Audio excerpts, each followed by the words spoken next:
अहम खबर दें आपको। पीटीआई चेयरमैन इमरान खान की जानिब से ट्वीट किया गया है। उन्होंने कहा कि हम बहादुर फ़लस्तीनी आवाम के साथ खड़े हैं। इमरान खान ने कहा कि आलमी ताकतों से मुतालबा करते हैं कि वो अपनी खामोशी तोड़ें और फ़लस्तीनी आवाम पर होने वाले इसराइली मज़ालिम पर कार्रवाई करें। अमन सिर्फ दो रियासती हल के जरिए ही आ सकता है। इसराइली फ़ौज ने तमाम बैनुल-अक़वामी क़वानीन की खिलाफ वर्जी करते हुए एक बार फिर गज़ा में बच्चों समेत महसूर फ़लस्तीनियों पर फ़िज़ाई हमले शुरू कर दिए हैं। इसराइल फ़लस्तीनी आवाम को महकूम बनाने और अपने हुकूक और इसराइली कब्ज़े के ख़ात्मे के लिए खड़े होने वालों को ख़त्म करने के लिए अपनी वसी ताकत इस्तेमाल करने की कोशिश कर रहा है।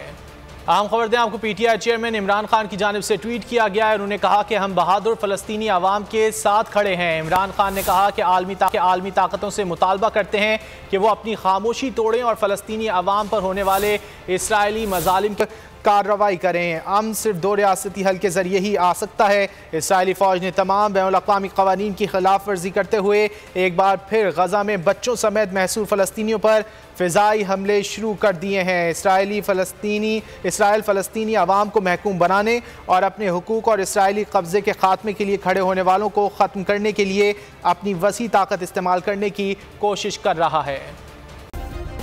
सब्सक्राइब करें और बेल दबाएं ताकि कोई खबर रह न जाए।